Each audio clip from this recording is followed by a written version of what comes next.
Babe. Yes. Unajua leo ni Sunday. Hatujaenda church. Nilikuwa nataka tu confess juu mimi kuna kitu jana nilifanya. Na nilifanya kimakosa. Utakufa vibaya wewe na kuhurumia. Kimakosa. Kitu gani?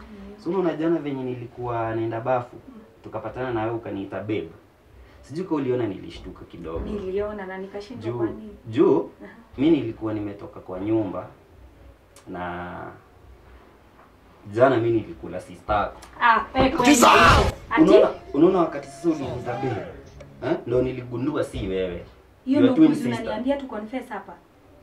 Babe unajua ni makosa nilifanya so lazima tu confess. Ndio nakuuliza hiyo ndio unaniambia tu confess hapa. Aki. Juu. Hapo hata hakuna kitu ya kuongelea.